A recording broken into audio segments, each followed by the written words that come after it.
15-16 বছর বয়স, তখনই ওর ভিতরে ব্যারাম। ও আর শুনতে গেছে হুজুরে কইছে 18-র ভিতরে বিয়েটা সাইরো। এক পোলায় এই কথাটা শুই না আর দেরি করে নাই, বাকিটুক শুনে নাই। বাইতে মায়েরে জাগাইছে ঘুমের থেকে, মা মা কই কি? আমার বয়স না 20 বছর হয়েছে। কয় কি কস কি তুই? আমি তোর মা, ঘুম ভাঙ্গাইয়া কি তোর বয়সের কথা কইতেইব? কই জানো না হুজুরে কি কইছে? 18 বছরের মধ্যে বিয়া করতে হইব। আমার তো 2 বছর বেশি হয়ে গেল। কাম নাই কাজ নাই বাবা, বিয়ার খবর লইস। দূর যা ঘুমাগা, যা পেশাল পারিস দা। পাতার মধ্যে কি হইছে? যা যাইয়া কুড়াল দা চকি কোবায়। মাই দৌড়ে আইছে, কিরে তোরে ঘুমাইতে গেলাম চকি কোবাস কে? কই চকি কোবা মোনা, এত বড় চকি কি আমার একলা লাগে? যে ডুক আমার লাগে হে ডুক আমি রাইকা, বাকি ডুক কুড়াল দা কোবাই কাইটা। মানে কত বড় পাড়ার পাড়া হইছে। কি পাঠা হয়ে গেছে না? পাঠার সামনে যায় দেখেন পাটা খালি ভু ভু ভু ভু করে। মানে ভু ভু মানে বউ বউ করে, বউ বউ করে। আর আমাগো মানুষের ঘরও এরকম কিছু পাঠা হয়। বিয়ে করার লেগা পাগল হইয়া যায়, খালি বউ আর বউ, একেবারে রসের পিয়ালা। আর কি বিয়ে না করাইলে তো বংশের চকি সব কুবাইয়া শেষ করে লাগবে। ওরা মায়েরে কুবাইবো, বাপেরে কুবাইবো, ও তো পোষ হয়ে গেছে গা। বিয়ে একটা করাই দিলে দরজা খুলে না। 10-15 দিন পরে পোলা বাইরাই লাগে, যেমন আনাম কাকলাইসটা বাইরেছে। কাকলাইস যেটি রক্ত শোষা আর কি, সুক্কা মুক্কা গাল সুপা সুপরা ভেঙ্গা ভুঙ্গা একবারে কি হয়েছে, উঠ পাখির মতো।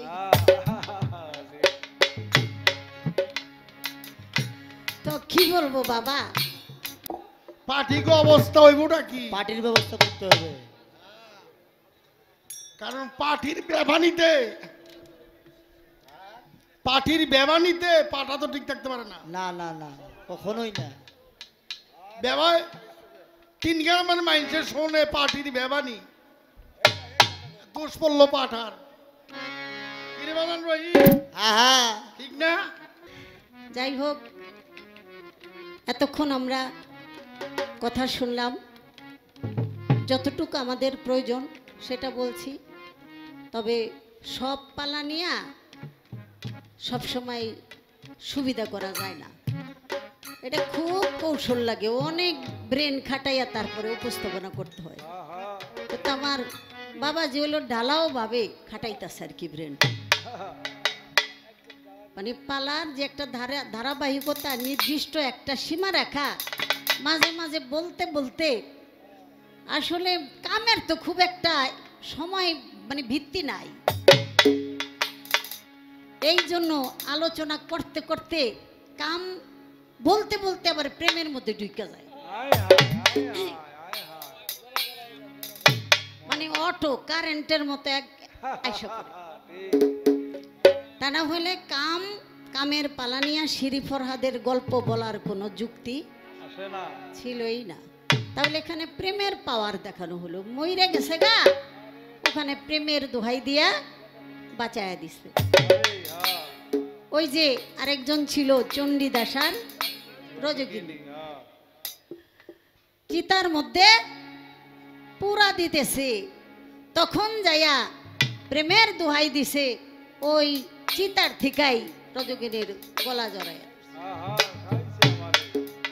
এটার নাম হইল প্রেমের মরা। প্রেমের মরা মরিয়াও মরে না। মানে আমার কোনো জায়গা আমি পাইতাছি না, বিপদ। বলছিলাম মুরব্বী হয়ে গেছে, তারপরে জোয়ার আছে পাওয়ার আছে, একটু প্রশংসাই করছিলাম। এখন ওই যে সে অন্যরকম হয়ে গেছে, মানে প্রশংসাও বোঝে না আর নিন্দাও বোঝে না, কোনো ফিলিংস নাই, অনুভূতি শূন্য হয়ে গেছে গা। কয় কে কইছে আমারে বুড়া, আমি বুড়া নি। হ্যাঁ আপনি বুড়ো হইবেন কা, বুড়া মানুষের তো চুলমুল সাদা থাকতো তাই না, এটা হলো হিয়াইলা কালার হয়েছে চুল। তাতে বোঝা যায় যে এটা বুড়া মানুষের চুল না, না কথা সত্য। আবার কয় আমারে বুড়া কয় কেডা, আমার যৌবন গেল চুল পাকিল মন তো আমার বুড়া হয় না। আমার দাদা উস্তাদ আলাউদ্দিন বয়তের গান, আমার যে বুড়া কয় আমি তারে কই শয়তান, আমার কাছে লাগে যেমন আমি একটা পোলা পাই। থাকতো যদি টাকা কুড়ি খরিদ করতাম ট্যাক্সি গাড়ি, মাটিতে পাও লাগাইতাম না। দাদা উস্তাদ আলাউদ্দিন বয়তে অনেক বড় একজন কবি ছিল, চামড়া গেছে ঢিলা হইয়া দাড়ি পাইকা কদম ফুল, মনে চাই কলপ লাগাইয়া কালো করি মাথার চুল। থাকতো যদি টাকা করি আনতাম আমি নতুন নারী, বানাইতাম পাকা বাড়ি, আরে খেরের পালায় আর থাকতাম না। এটা একটা সুন্দর গান। তো এক বাবা ওলা গো কয় কি, বাবা রে আমি যখন মইরা যামু আমার চুল কি লেগে বয়স হয়েছে পাকে নাই, কিন্তু আমার চুলের মধ্যে কয়টা আডা ময়দা মাইকা দিস কি লেগা, যে এক ওয়াজে শুনছি আল্লাহ কইছে যদি চুল সাদা থাকে এই সাদা চুলের মানুষে আমি গোরা যাব মাফ করে দেব। তাহলে আমার চুলটি তো সাদা হইল না বাবা, ভালো কাম তো করি নাই, আমার একটু আডা ময়দা মাইকা দিস। তার বাপে কইছে আডা ময়দা মাইকা দিছে। তো আল্লাহ ফেরেশতাদেরকে বলে, হাসে আর বলে, আহা আমার এই কথাটার উপরে বিশ্বাস করে চুল পাকে নাই তারপরে চুল সাদা করে আছে, আমি তার এই বিশ্বাসের জোরে আমি তার গোরা জাপ মাপ করে তারে জান্নাত বসে। আল্লাহ বান্দাকে মুক্তি দেওয়ার জন্য একটা সূত্র খুঁজে, একটা ওসিলা খুঁজে, তাই না? আল্লাহর একটা ওসিলার মাধ্যমে বান্দারে মুক্তি দেয়।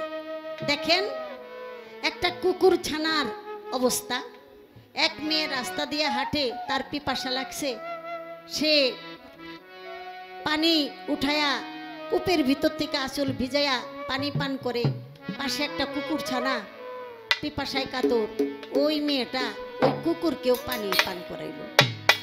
পানি পান করে কুকুর ছানাটা ওই মেয়েটার পায়ের মধ্যে গড়াগড়ি করে, তখন জড়াইয়া ধরে, মা যেমন সন্তানকে আদর করে।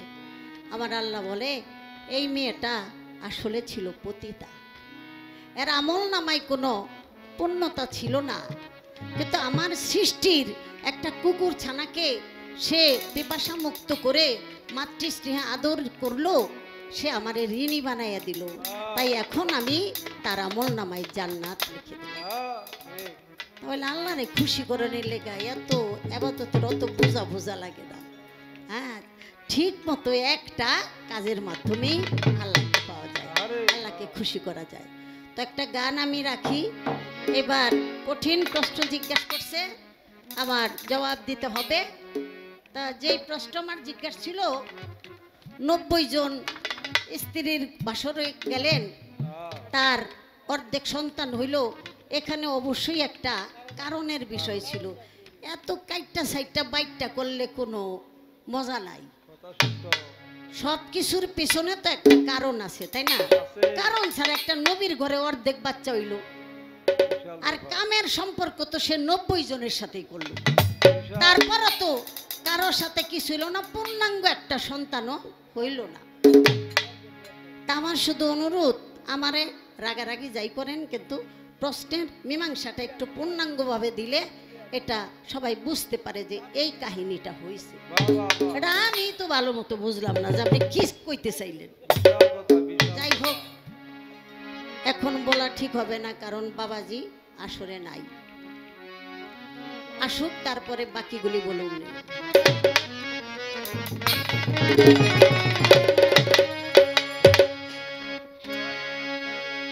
সরলে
সরল হয়ে আছে যে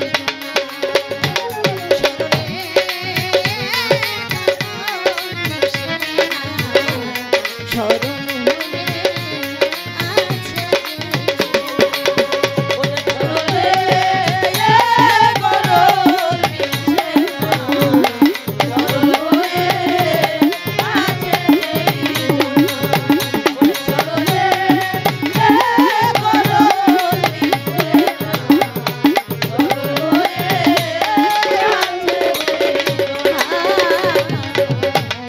পদ্ম পুষ্প জলে ভাসে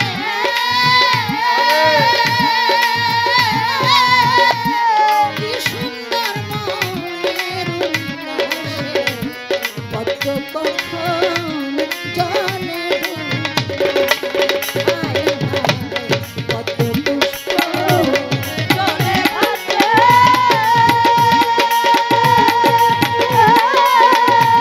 কি সুন্দর মনের উল্লাসে পদ্ম কখন জলে ডুবে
শীতের কাছে আরে বাবা শীতের কাছে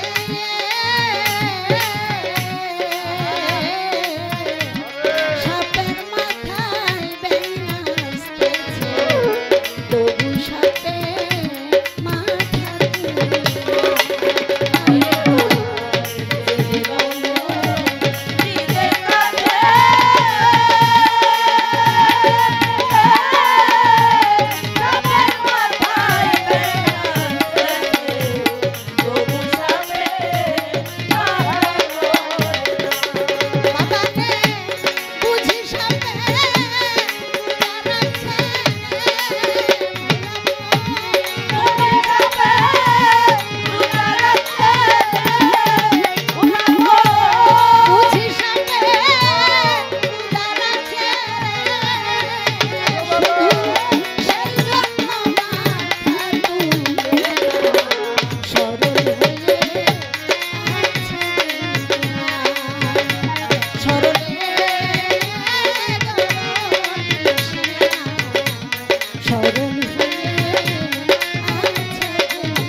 বদরপুরে শাহ সুলেমান ল্যাংটা বাবা সে প্রায় ল্যাংটা হয়ে থাকে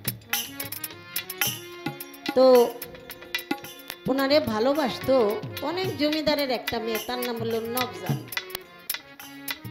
16 বছরের মেয়ে অনেক সুন্দরী রাজকুমারীর মতো দেখতে তো অনেকে প্রশ্ন করে এই থাকে ল্যাংটা এই ল্যাংটা বেড়ায় আবার বেডি দিয়া কি করে পাগলামি করে ঠিকই কিন্তু আবার বেডিও লাগে মানে যার মনে যা হালদাও দেতা তো ওই গ্রামের এক বড় একজন মাতব্বর ছিল মান্নান জমাদ্দার ল্যাংটা বাবার সাথে একটু সম্পর্ক ভালো করে ল্যাংটা মাইনসে যে কানা ঘোষা করে যে হাই ল্যাংটা থাকে কোনো সময় পরে নাইলে না পরে তো তোমার আমার এই যুবতী নারী দিয়া কি করো?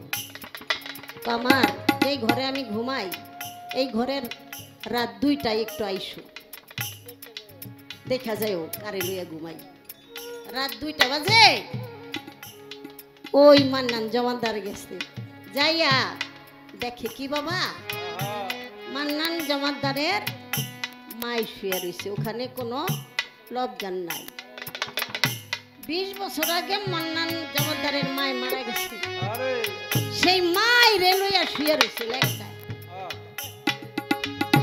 সাথে সাথে পায়ের মধ্যে ধুইরা বলল, ল্যাংটা বাবা আমি তোমার ব্যাপারটা বুঝতে পারি নাই। লোকে যারা নাকি দুষ্ট লোক, যাদের ভালো না চোখ, যাদের স্বভাবের মধ্যে কুমতি আছে, তাদের ভিতর থেকে আর ভালো কিছু আশা করা যায় না। ওই যে 20 বছর আগে মারা গেছে, আর এই জামানায় এই সময় ওই যে লবজান বিবি, এটা তো আর ওই মান্নান জমাদার বুঝে না। যে যারে ভালোবাসে দুনিয়ায় যদি আসে তারই চায় এবং তারে ভালোবেসে তার কাছেই যায়, তার চরণে সেবায় নিজেকে নিয়োজিত রাখে। এটা যারা অন্তর্দৃষ্টি খোলা একমাত্র তারাই বুঝতে পারে। বাস্তবে তো একটা জিনিস দেখি, কোনো মানুষকে দেখলে মনে হয় কত জানি দেখছি, কত জানি পরিচিত, কত জানি আপন, অথচ এই মাত্র দেখলাম তারে, তার কাছ থেকে যাইতেও মনে চাই না। আর যাদের সাথে 20-50 বছর কাটাই, তাদেরকে কোথায় জানি আপন মনে হয় না। তাহলে বুঝতে হবে যেই মানুষটাকে এত আপন মনে হয়, যার কাছ থেকে যেতে ইচ্ছা করে না, তার সাথে আমার কোনো জন্মে না কোনো জন্মে একটা অন্তরঙ্গ মহব্বত ছিল। কোনো কর্ম ফেরে হয়তো আমরা বিচ্ছেদের মধ্যে বিচ্ছিন্ন হয়ে গেছি, এটা একটা প্রায়শ্চিত্ত। এটা যারা জ্ঞানী, যাদের সে অন্তর্দৃষ্টি খোলা আছে, তারাই কেবল সেই বিষয়টা বুঝতে পারে, অন্য কেউ বুঝতে পারে না। দেখেন ল্যাংটা বাবা ল্যাংটা থাকে, জৈনপুরের মৌলানা সাহেব আসছে, সবাই মিলে গেছে। দেখেন এই লোকটা ল্যাংটা হইয়া ঘুরে, আমরা মা বোন লইয়া বউ লইয়া একটা শরম পাই, হাই কে লেগে ল্যাংটা থাকে, কয় ল্যাংটা থাকে ওরে নিয়ে এসো, শুক্রবার করা বিচার করে দেব। তো শুক্রবার এই ল্যাংটা মাওলানা সাহেব আইছে, শুক্রবার বলে তোমার বিচার করব। অবশ্যই বিচার, একজন মাওলানা আমার বিচার করবো না তো করবো কেন? হ্যাঁ জামু। আর বন্ডা হইলে দেশ ছাইরা দিত, কি প্রস্তুত মাওলানার সামনে চলে যাব, সমস্যা কি? একজন জ্ঞানী জ্ঞানীর সামনে যাইব, এটাই তো একটা ভালো কথা। গেছে একটা গামছা, লাল একটা গামছা পইরা, আর কয় কেউ মিয়ারা তোমরা না কইলা, হাই বলে ল্যাংটা থাকে, হাই দিহি পোশাক পরাইছে, কয় হুজুর জব্বর চালা, ডরাইছে ডরাইছে। কি ল্যাংটা তুমি ডরাইছো, এর লেগে আজকে গামছা পড়ছো? কয় না আমি ডরাবো কারে, তবে হুজুর আপনার একটু আমার বগল তলির নিচে দেখতে হইব। বগল তলির নিচে দিয়া মাওলানাই দেখতেছে, চার মোড়া দিয়া যেডি বই রইছে, ব্যাগ গেলি ছাগল বেড়া, খালি পোশাকটাই মানুষের কিন্তু ভিতরে ব্যাগই ছাগল বেড়া। মাওলানা এই বেরি বকরির সামনে আমি কাপড় বললেই কার না পড়লি, আজকে একটা মানুষ আইছে হের সামনে কি আর কাপড় না পইরা আউন যায়? এই তো হিসাব। ল্যাংটা বাবা যেই চুলাটা বানাইয়া চা খাইতো, সেই চুলাটা এখন পর্যন্ত অক্ষত, বহুত চেষ্টা করছে ওইটারে সিমেন্ট দিয়া চেষ্টা করছে ভাঙ্গা ফেলানোর জন্য, কিন্তু ভাঙ্গার কারো সাধ্য হয় না। এটা হলো নগদ অলিয়া উলিয়ার খেলা।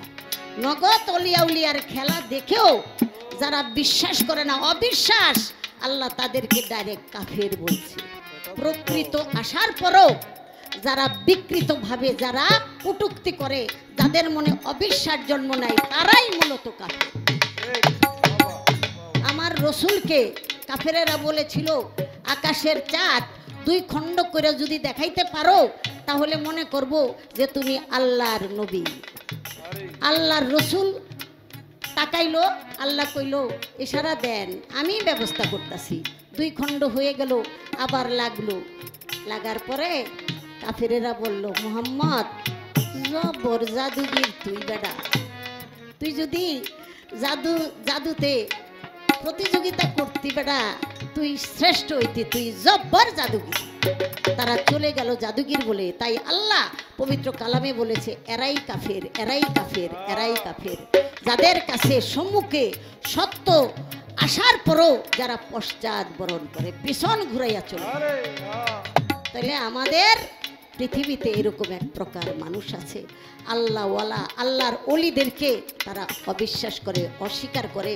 অলির সম্মান করলে এটা আল্লাহ তাআলাকে সম্মান করা হয়। আল্লাহ বলেছে, অলি আউলিয়া, পাগল, দরবেশ, মাস্তান, ফকির, তারা দুনিয়ার জন্য মেহমান, তারা আমার আস্তিনার, রহমতের আস্তিনার নিচে তাদেরকে আমি রাখি। কেউ যদি বিন্দু পরিমাণ তাদের মনে কষ্ট দেয়, তাহলে আমি আল্লাহর সাথে তারা যেন খোলা তরবারি হাতে যুদ্ধ করার জন্য প্রস্তুত, আমি তাদেরকে সমূলে ধ্বংস।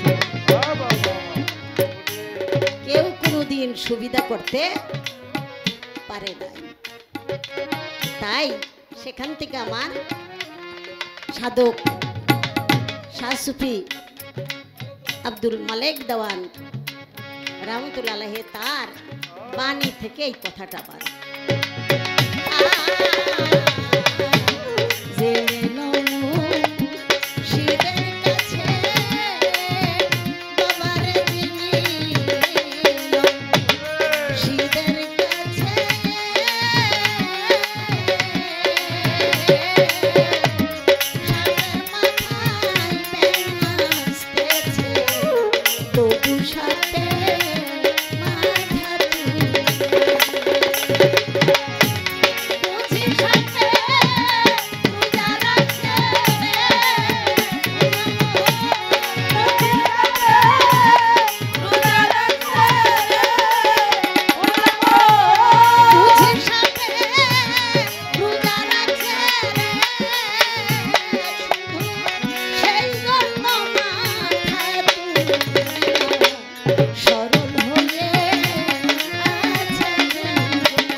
চেতন মানুষ তারা এক জায়গায় বসা বিশ্বের খবর লয়। কালিমপুরের আফাজউদ্দিন পাগল জানেন, সেও একই অবস্থা, মজ্জুম হাল, পাগলি হাল। এক জমিদারের বাড়িতে সে থাকে।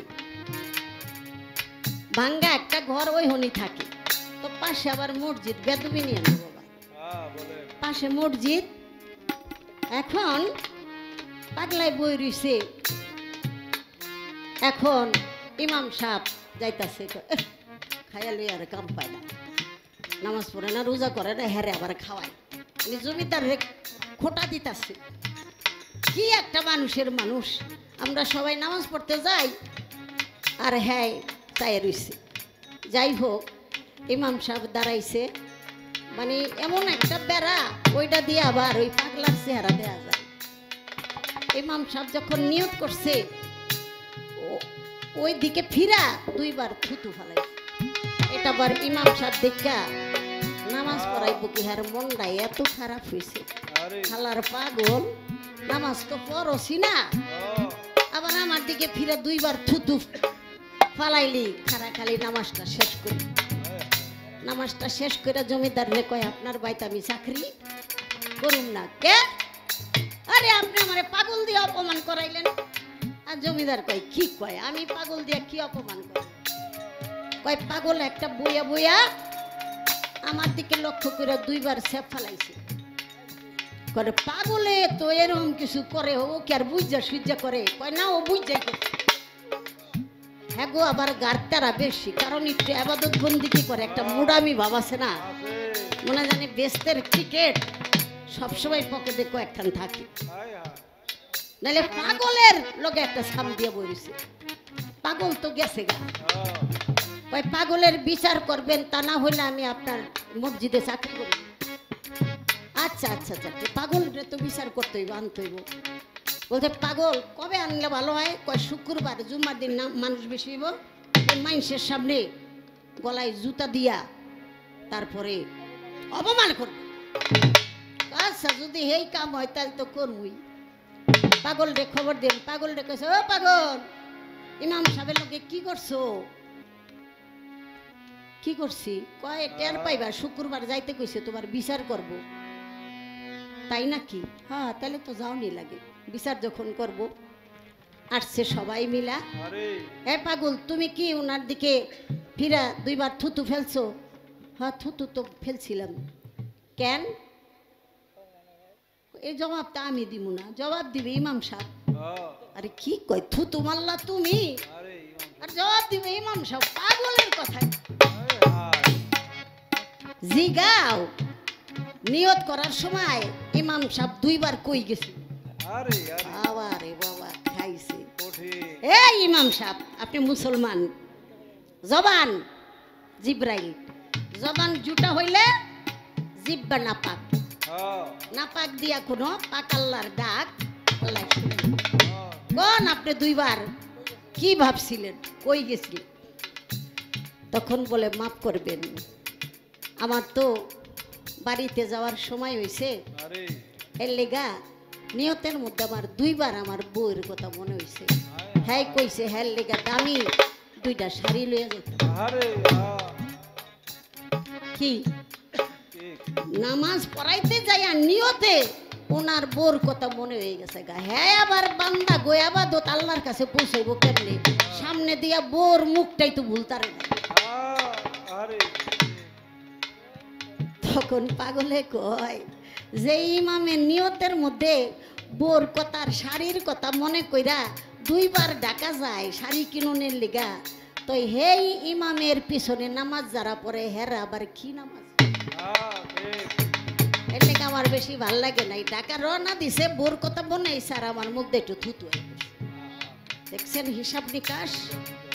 পাগল রে বলে জুতার মালা গলায় দিয়ে ঘুরবো, এখন উল্টা মালা দিতে চায়। হ্যাঁ রে, সবাই বলল যে না, সে একজন আলেম মানুষ, ইমাম মানুষ, তবে আপনারে মাফ করে দিলাম, আপনারে আর এই মসজিদে চাকরি করা চলবে না, চলে। এরা হইল আল্লাহর খাঁটি প্রেমিক, খাঁটি বন্ধু। এক জায়গায় বসে সারা বিশ্বের খবর রাখি।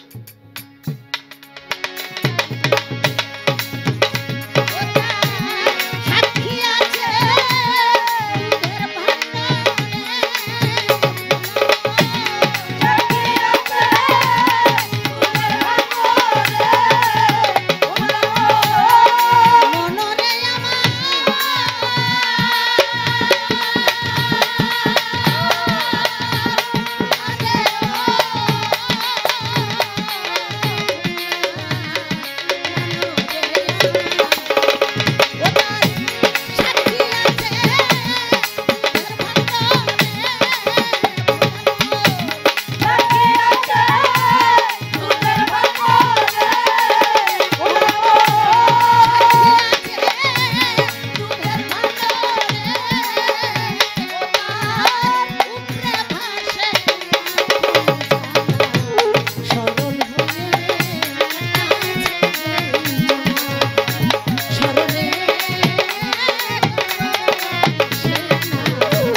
সরল হয়ে আছে যেই বেলা, সরলে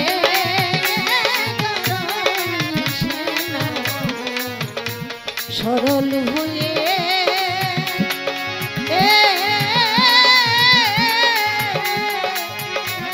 আছে।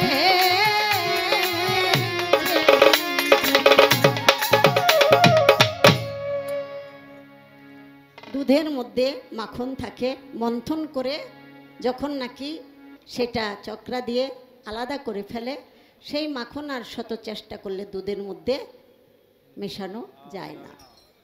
তাই মানুষ যখন প্রেম রাজ্যের গুরুর সঙ্গ করে সেই প্রেমের ভাব রেখা তার অন্তরের মধ্যে পোষণ করে, তখন আর দুনিয়াদারির কোনো নারী হুরি পরি সুন্দরী এই দিকে আর কোনো খেয়াল থাকে না।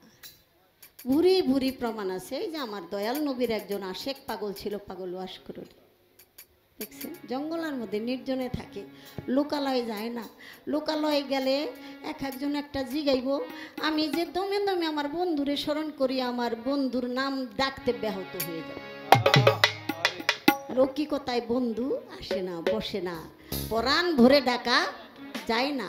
তাই পাগল ওয়াস করুনি সারা রাত ইয়া মোহাম্মদ বলে কান্না করত। আর আমার দয়াল নবী মদিনা মনোয়ারা থেকে বুকের কাপড় উঠাইয়া গভীর রাতে কান্না করতো। আর আহ ও শব্দ, বিবি আয়েশা সিদ্দিকা বলেছিল, ইয়া রাসূলুল্লাহ মাঠে তো কেউ নাই, কেন কান্না, ও শব্দ কেন? বলে, আয়েশা আমার ঘরে মন বসে না, কারণ আমার পরম এক বন্ধু, আমার এক আশেক পাগল, সেই পাগল ঘুমায় না, সারা রাত মদিনা মনোয়ারার দিকে চাইয়া রাসূল রাসূল বলে, দীর্ঘশ্বাস ছাড়ে, তাই তার বুকের দীর্ঘশ্বাস আমার বুকের মধ্যে লাগে। এত প্রেমের পাওয়ার। যত দূরেই থাক না কেন বন্ধু, তার বুকের শ্বাস প্রশ্বাস আপনার বুকে আইসা লাগে, সে যখন বন্ধু বলে ডাকে। এটাই হলো প্রেমের পরিচয়। এখন আসলো কি প্রশ্ন জিজ্ঞেস করছে, আমি শর্টকাটে জবাব দিই না। আগুন লাগিল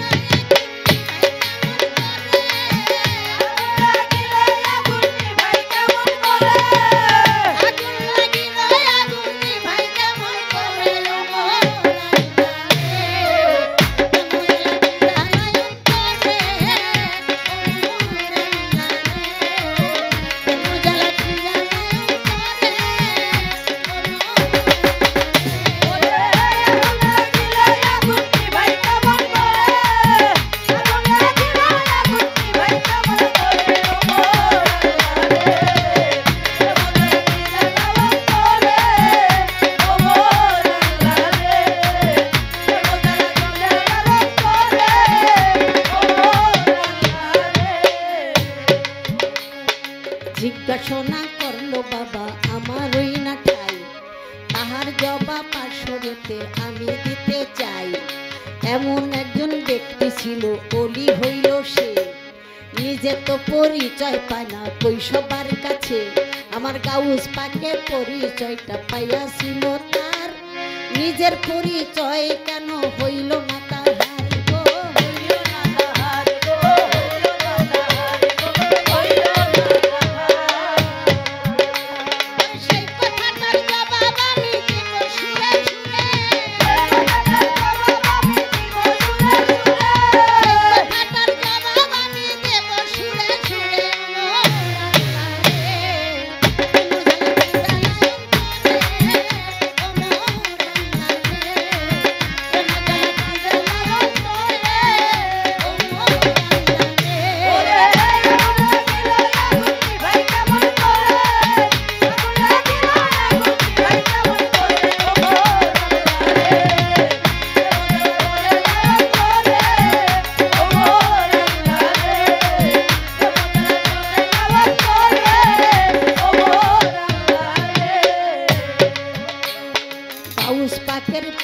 একজন মুরিদ হইতে যায়, মুরিদ হওয়ার সময় বাবা গাউস পাকে চায়, এক অলির সাক্ষী ছাড়া তোমায় মুরিদ করব না, তাড়াতাড়ি অলি সাক্ষী কাছে আনো না।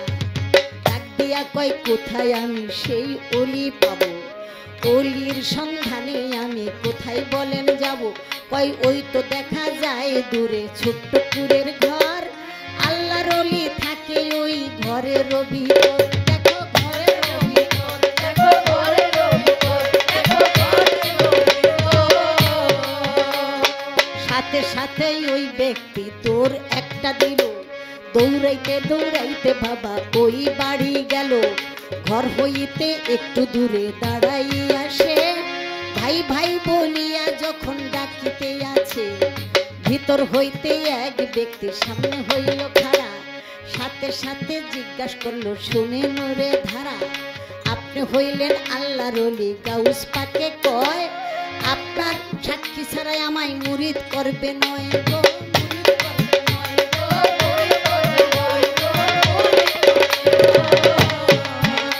ওরে তাই শুনিয়া বলে ওলি হইলাম কেমন করে,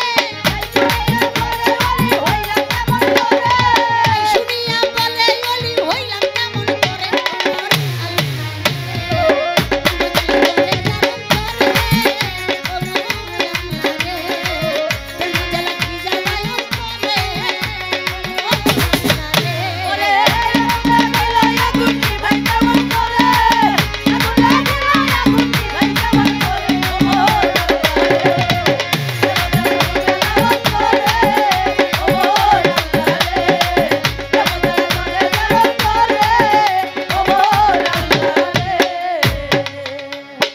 ওই ব্যক্তি বলে আমি অলি কবু না, অলির পায়ের ধুলির যোগ্য আমি কিন্তু না। ভুল করিয়া হয়তো আপনি আইছেন আমার বাড়ি, এখান হইতে জলদি কইরা জানগা তাড়াতাড়ি। দৌড় দিয়া যাইয়া বলে গাউস পাকের ঠাই, ওই ব্যক্তি বলে উনি উনি কিন্তু নাই। অলির পায়ের নিচে যাহা ধুলি রইয়াছে, সেই ধুলির যোগ্য নয় তিনি কয় আমার কাছে। আমার গাউস পাকে বলে তুমি আবার চইলা যাও, জলদি কইরাই আমার কথা তাহার কাছে কও, জানোই আমার সাথে দেখা করে এখন আসিয়া আবার তারে ডাইকাই আনলো আবারও গিয়া। মনে মনে ভাবিল ওই ব্যক্তি তখন, আরে অনেক বছর গত হইল বাগদাদে করতেছি জীবন যাপন, হয়তো গাউস পাকের সাথে আমি দেখা করি নাই, এই কারণে অপরাধী হইয়া গেছি তাই, হয়তো সেই কারণেতে ডাক মারিয়াছে, তাই তো আমি চলে যাব গাউস পাকের কাছে। হাত দুটিকে জোর করিয়া বলে গাউস পাক, আমার প্রতি হয়তো আপনার আছে অনেক রাগ, তা না হলে আমায় আপনি ডাকিয়া আনলেন, কিসের জন্য ডাকলেন একটু খুলিয়া বলিবেন। গাউস পাক বলে তুমি জোরহাত কইরো না, তুমি একজন আল্লাহর ওলি হইয়াছে জানা গো আমার, হইয়াছে জানা, আমার হইয়াছে জানা। ওই ব্যক্তি বলে হায় হায় আল্লাহর ওলি হব কেমন করে, আমি তো এমন কোনো কাজ করি নাই যে কাজের জন্য আমি ওলি হতে পারি। অলির পায়ের নিচে ধুলি তার যোগ্য আমি না, আমি তো অলি কিভাবে, আমি সাধারণ মানুষ, খেটে খাই, রোজ আনি রোজ খাই, কিভাবে। তখন গাউস পাক বললেন তোমার জীবনে বলো তো এমন কোনো কাজ করছো যে কাজটা করে তুমি আত্মতৃপ্তি পাইছো, তোমার অন্তর প্রশান্তি হয়েছে, তোমার কাছে মনে হয়েছে এই কাজটা তুমি খুব ভালো করেছো। কহা হুজুর এমন একটা কাজ আমার জীবনে আছে, তবে যে কাজটা খুব গোপন, আজকে বলো না আমাকে, যে কাজটি করাতে আল্লাহ তোমার প্রতি খুশি হইয়া অলির খাতায় তোমার নাম লেখায় দিছে। তখন ওই ব্যক্তি বলে হুজুর আমি তো যৌবন প্রাপ্ত হইয়া বিয়ের যোগ্য হয়েছি, আমার বিয়ে করায় দিছে মা বাবা, তো বাসর ঘরে গেলাম, যাওয়ার পরে আমার স্ত্রী সে কান্না করে, অনেক কান্না করে, আমি হাত ধরি, সে হাত ছুটায় নিয়ে বলে আমাকে মাফ করবেন, আমার কিছু কথা আছে। তখন আমি বললাম যে মা বাবার আপনজন ছাইরা সবাই তো স্বামীর সাথে সংসার করে, তোমার কান্না ঠিক আছে, তারপরও তো আমাকে আপন করে নিতে হবে। তখন বলবো আমি তো আপনাকে আপন করে নিব, কিন্তু আপনি আমার কিছু জীবন কাহিনী শোনার পরে হয়তো আমাকে লাথি মেরে এই মুহূর্তেই বের করে দিবেন। তখন ওই ছেলেটা বলে, বলো তুমি কি কথা শুনলে আমি তোমাকে লাথি মেরে বের করে দেব? তখন ওই মেয়েটা বলল যে স্বামী, আমি এখন 6 মাসের গর্ভবতী। আমাদের গ্রামারে দুশ্চরিত্র একটা পুরুষ, সে আমাকে জোরপূর্বক আমার ইজ্জত হরণ করেছে। আমি এইটা মুখ খুলে বলতে পারি নাই, আমি লুকায় রাখছি, কেউ জানে না। তাই আপনি তো আমার স্বামী, আপনার কাছে সবই শেয়ার করতে পারি। আপনার যদি মনে চায় আমাকে আজকে তাড়াইয়ে দিতে পারেন, আর যদি দয়া ধর্ম হয় এই দাসীকে আপনার চরণের তলে ঠাঁই দিতে পারেন। তখন ওই ছেলেটা বলতেছে, গাউস পাক, আমি তখন ভাবলাম মালিকের তরফ থেকে আমার কাছে যা দিয়েছে আমি শুকরিয়া আলহামদুলিল্লাহ। নিষ্পাপ একটা শিশু, এই শিশুকে নিয়ে সে কোথায় যাবে? হয়তো এই কলঙ্কিত মুখ কাউকে দেখাইতে না পেরে সে আত্মহত্যার পথ বেছে দিবে। তাহলে আমি জানা শোনার পরও আমি 2টা প্রাণকে হত্যার জন্য উদ্বুদ্ধ করলাম। তো যার ফলে আমি বললাম, পাক পরওয়ারদিগার, তুমি আমার ভাগ্যে যা দিয়েছো এটাই শুকরিয়া আলহামদুলিল্লাহ। তখন বিবির হাত ধরে বললাম, আমি তোমার বন্ধু, তুমি আমার বন্ধু, চলো এই গ্রাম থেকে আমরা অনেক দূরে চলে যাব, কারণ আর 4 মাস পরেই তো সন্তান প্রসব করবে, তাই না? সন্তান প্রসব করলে লোকে আমাদের 2 জনকেই চরিত্রহীন বলবে, মনে করবে যে বিয়ের আগেই আমরা অবৈধ মেলামেশা করছি, আমাদের 2 জনেরই চরিত্রের অপবাদ দিবে। সেজন্য আমরা এখানে না রইলাম, চলে গেছি বাগদাদে। বলল যে আমি শেখ থেকে আমার ওয়াইফকে নিয়ে আমি বাগদাদে একটা কুড়ে ঘর বানাইয়া আমরা 2 জনে খুব সুখে শান্তিতে আছি, খুব ভালো আছি। গাউস পাক, আমার জীবনে এই কাজটা করে আমি খুব আত্মতৃপ্তি পাইছি। আমি মালিকের কাছে আলহামদুলিল্লাহ, আল্লাহ আমাকে 2টা জীবনের সেবা করার সুযোগ দিছে। এটাই তো কথা নাকি? সবচেয়ে বড় কথা না? যেই জালিম তার পেটে বাচ্চা দিল, এই ছেলেটা যদি ওকে না রাখতো তাহলে ওই জালিমের চেয়ে তো সে আরো বড় জালিম, আমি তো আরো বড় জালিম হয়ে যেতাম। তাই আমি খুব সুখে আছি আমার বিবিকে নিয়ে।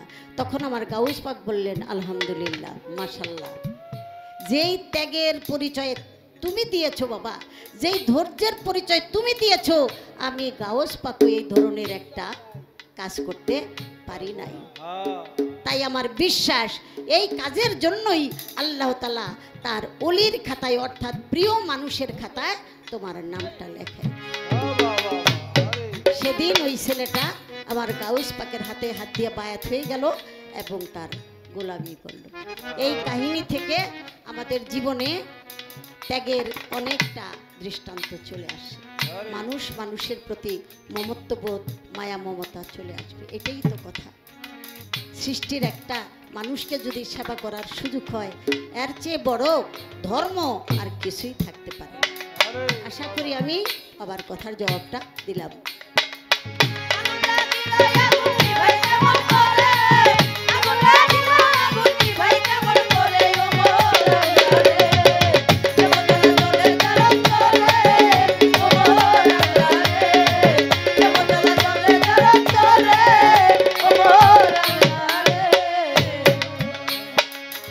কথা বইলা গেল শুনেন দিয়া মন, সেই কথাটা তাড়াতাড়ি বলবো তাই এখন।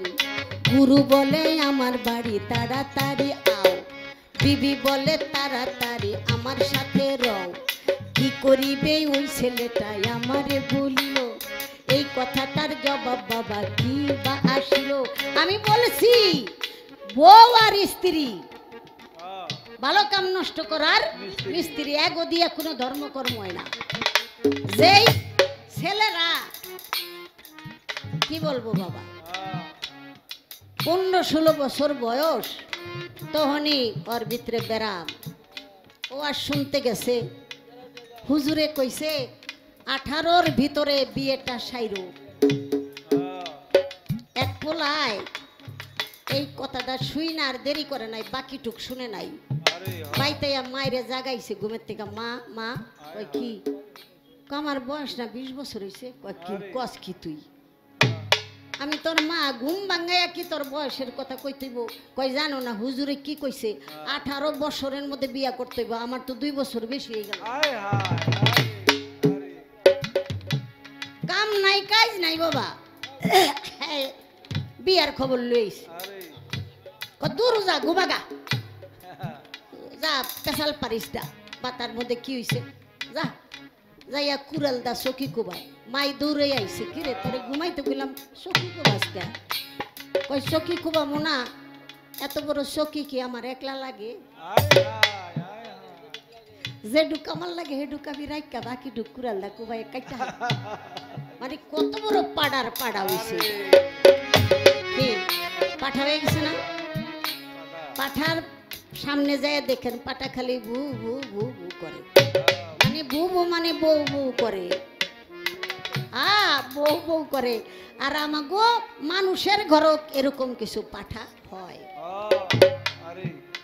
বিয়ে করার লেগা পাগল হইয়া যায়, খালি বউ আর বউ, একেবারে রসের পিয়ালা। আর কি বিয়ে না করাইলে তো বংশের চকি সব কুবাইয়া শেষ করে লাগবে, মায়েরে কুবাইবো, বাপেরে কুবাইবো, ও তো পৌষ হয়ে গেছে গা। বিয়ে একটা করায় দিলে দরজা খুলে না,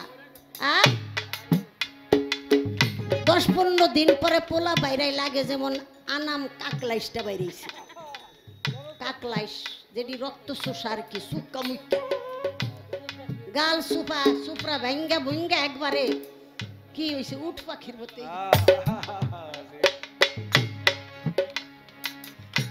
তো কি বলবো বাবা, বাস্তবে দেখলাম আমাগো এক লোক 4টা পাঠা পালে, বুঝছেন? ভালো জাতের বকরি নিয়ে গেলে একটু বীজ আনতে 500 টাকা লাগে, মানে তুতাপুরি যমুনাপুরি আছে না, এগুলি ভালো জাতের বকরি লেগা ভালো জাতের পাঠা লাগে। যাইয়া ওখান থেকে বীজ আনা হইলো 500 টাকা করে। এখন ওই পাঠাওয়ালা মানুষটা কয় 4টা পাঠা রেখে আবার কপাল খুলে গেছে, এডি পাইলা অগো খাও নরাই খায়, আবার অগো কামাই আমাগো সংসার চলে। কত ভালো কথা না? একটা পশু পাঠা, ওর বীজের দাম যদি 1 ফোঁটা, একটা বাচ্চার দাম যদি 500 টাকা দিয়ে কিনে আনতে হয়, আর আমরা মানুষ কুলে আমাগো কিছু জন্ম দেওয়া পাঠা, ওরা নিজের সেই মহামূল্যমান রতিমতি জ্যোতি, সেই আলো নূর, এটাকে নষ্ট করার জন্য লক্ষ লক্ষ টাকা খরচ করে, যেখানে সেখানে। কি বলবো, একবার যদি এই বিষয়টার মূল্য বুঝতে পারতো, তাহলে অকালে ওরা বাপের আগে মরত। যা দিয়া জীবন নামক বাড়ি, সেই জীবন নামক বাড়ি ওরা নষ্ট করে ফেলতেছে এই সম্পদটাকে। এই জন্য বলি যে ওই পাঠা মার্কা যারা, তাদের অবস্থা হইল এই যে বউ বউ, আর যারা শুধু সংসার দেখার জন্য একটা পাহারাদার লাগে, এদের লাগে হইল একটা স্ত্রী। এক জায়গায় চলে যায়, রান্না বান্না করব, গরু ছাগল দেখব, এই পর্যন্তই। তার সাথে একটা ধর্মের কথাও নাই, আর কোনো প্রেম ভালোবাসাও নাই। হ্যাঁ, ওই মোরগ আর মুরগির মতো সম্পর্ক আর কি, আর কোনো কিছু নাই, চাওয়া নাই, পাওয়া নাই, কওয়া নাই, বলা নাই, ব্যাস। এটা কোনো মনুষ্যত্বের কথা হতে পারে না, মানুষের কথা হতে পারে না। আল্লাহ পবিত্র কোরআনে বলছে, পুরুষ হইল কৃষক, তারে দেওয়া হয়েছে বীজের দায়িত্ব, নারী হইল শস্য ক্ষেত্র। আল্লাহ বলে, তুমি তোমার নির্দিষ্ট জমিতে সময় উপযোগী বীজ বপন করো, যাহা দ্বারা ভবিষ্যতের সঞ্চয় হয়, পাতেও হয়, আলো হয়। তুমি আবাদ করতে যাই বরবাদ হইও না, আমি হত্যাকারীকে ক্ষমা করব না। আল্লাহ বলছে, তোমাদের শিশু সন্তান কখনো পানিতে চুবাইয়া মারো, কখনো মাটিতে পিষাইয়া মারো, রেগুলার আমরা তাই করতেছি। আল্লাহ বলতেছে, তুমি সন্তানকে হত্যা করতেছো। চক্ষু বন্ধ করে দেখি তাই। আমার এতই দরকার পশুত্ব নিবারণ করার জন্য যে আমার সেই মহাসম্পদ, আমার সন্তান, আমার পিতৃ সম্পদকে আমি ফেলে দিব। সেজন্য আমি কথাটা বলার চেষ্টা করলাম যে নাকি সহধর্মিনী গুরুর বাড়ি যাবার সময় বলছি না, সে ভক্তি দিবে, পায়ে চুমা দিবে। যেই মেয়ে প্রতিদিন স্বামীর পায়ে ভক্তি দেয় না, সে কোনোদিন কামিয়াব হতে পারে না। স্বামীর পায়ে ভক্তি দেওয়া যেই মেয়েটা তার জীবনটা শুরু করবে, যা করবে, যেই কাজ করবে, তাতেই মালিকের দরবারে ছোঁয়া। হ্যাঁ, মেয়ে লোকের অত জবাবদিহি না, জবাবদিহি হইল পুরুষ পোলার। কারণ পুরুষটা হইল খোদার জাত, স্বামীর জাত। রক্ষণাবেক্ষণের দায় দায়িত্ব হইল পুরুষের, হিসাব নিকাশ তার কাছে। আর নারী জাতি তারা শুধু স্বামীর সেবাটা করতে পারলে হয়, স্বামী সন্তুষ্ট থাকলেই হয়। আশা করি আমি কথাটা বলার চেষ্টা করলাম। সহধর্মিণী হলে গুরু ডাকছে, পায়ে ভক্তি দিয়া বলবো যে গুরুকে এই দাসীর ভক্তিটা পৌঁছায় দিও, তাহলে তার গুরুর আদেশই পালন করতে হবে।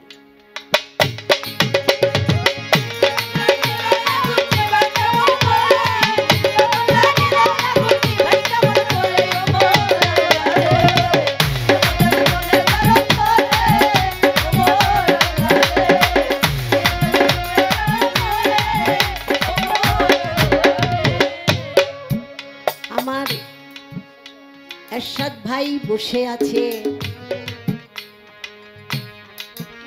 দেখি নাই আসিয়া, শুনলাম শরীরটাই একটু গেছে দুর্বল হইয়া। হাঁটাহাঁটি খাটাখাটি করতে হয় এতদিন, এই কারণে মুখখানি হইয়া আছে মলিন। আল্লাহর ওলির দরবারেতে সেবা করে যারা, তারাই অচিরে সুস্থ হবে, এই তো অলির ধারা। মালিকের কাছে এই বাসনা রাখি, আল্লাহর ঠাই সুস্থতা দিবে আল্লাহ মালিক, এই দোয়া করে যাই। আর কিছু জিজ্ঞাসা করার আসেনি, ওরা জিজ্ঞাসা না করিলাম, একটু শুনেন বাবাজি। গান করিবে আসরেতে, একটা গান গাইলো, গানটা হইল প্রেমের ঘাটে খেলবি কেরে আয়। এটা কিন্তু প্রেমের ঘাটের কথা হইছে। আচ্ছা, কাম নদীতে রসের খেলা খেলবি যদি আয়, একটা প্রশ্নই জিগাইলাম, এই কাম নদীতে রসের খেলাটা খেলবি যদি আয়, এই ডাক কাগজ দিতেছেন আপনি, আর কই নিয়ে যাইবেন যদি রওনা দেয়? আরে বাবা, জীবনও শুনি না এই প্রশ্ন শুনবা না। আপনি যে ডাক দিলেন, তারা যদি রওনা দেয় যে হ চলেন আমরা কাম নদীতে রসের খেলা খেলতে যাব, এখন আপনি কই নিয়ে পৌঁছাইবেন সেটাই জানতেছেন। এটা একটা প্রশ্ন হয়ে গেল। আমি আমার বাবাজির কাছে জিজ্ঞাসা করলাম, আপনি সুন্দরভাবে এই মীমাংসাটা আসরে করবেন। কাম ছাড়া কিছু হয় না, এইটা হয় না, ওইটা হয় না। আমাদের বাবা আদম, সে যে তৈয়ার হইল, তার তো মাও নাই, বাবাও নাই, এনে কাম কম কিছুই লাগে নাই। আল্লাহর প্রেমের হাতে প্রেম দিয়া আল্লাহ সৃষ্টি করছে। দেখি এইটার কাটে কোন কথাটা কইয়া, আর নতুন করে বুঝা না চাপাইলাম। বেশি বুঝা দিলে থুতু বুতু খাইয়া যায়, পরে কাম কইতে গিয়া প্রেম আইয়া পড়ে, মানে হাসাটাই আইয়া পড়ে আর কি।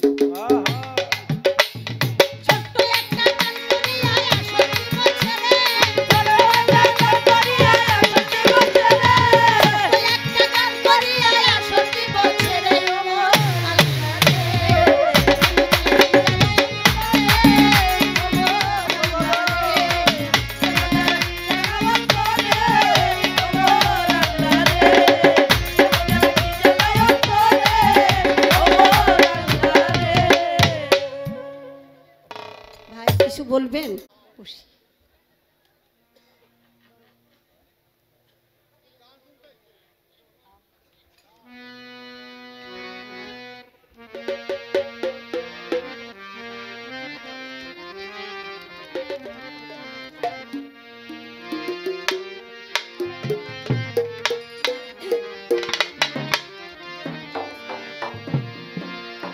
শিশু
অবস্থা হইবটা কি? পার্টির ব্যবস্থা করতে হবে। কারণ পাটির বেবানিতে পাটা তো ঠিক থাকতে পারে না। না না না, কখনোই না। বেবায় তিন গ্রামের মানুষের শোনে পাটির বেবানি, দোষ পড়লো পাঠার। কিরে বাজান রহি, আহা, ঠিক না?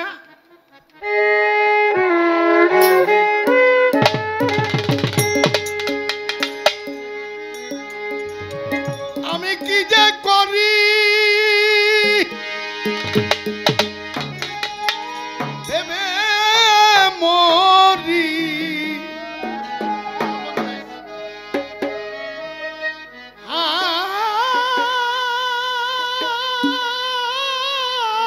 কি বাবা, কি যে করি ভেবে মরি, কি দেখলাম ও বাপরে বাপ, আহা, বেঙ্গি ধরে খাইছে বড় সাপ, ও বাপরে বাপ, বেঙ্গি ধরে খাইছে বড় সাপ। ও বাপরে বাপ, বেঙ্গি ধরে খাইছে বড় সাপ। ও বাপরে বাপ, বেঙ্গি ধরে খাইছে বড় সাপ। আস্তে, আপনারা কেউ ভয় পেয়েন না, দোষ খেলে আমাকে একলাই না, দোষীর লোকে মিলে হ্যাঁ, আর ভালো ভালো লোকে মিলে, কথা সত্য। নাকি? এই সমস্ত বেঙ্গি থাকে ঘরের কোণে, আহা, চকির সারায় কাছে টানে, ঘরের কোণে টানে। বেঙ্গি থাকে ঘরের কোণে, আহা, আহা, চকি সারায় কাছে টানে।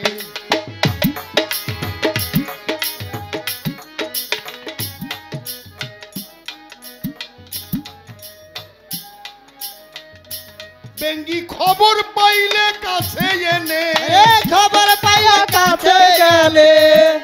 ওরে সে খবর পাইলে কাছে এনে চকি সারায় আহার করে,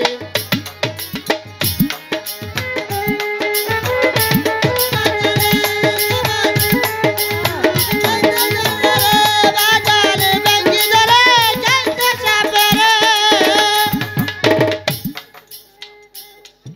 ভেবে কয় মালিক সরকারে, বেঙ্গি আছে সবার ঘরে, ভেবে কয় মালিক সরকারে, বেঙ্গি আছে সবার ঘরে। থাকবেন সবাই হুঁশিয়ার, থাকবে সবাই হুঁশিয়ারে। থাকবেন সবাই হুঁশিয়ারে, নইলে বংশ খাইয়া করবে ছাই। বেঙ্গি ধরে খাইছে বড় সাপ। ও হাইরে হায়, বেঙ্গি ধরে খাইছে বড় সাপ। ও হাইরে হায়, বেঙ্গি ধরে খাইছে বড় সাপ।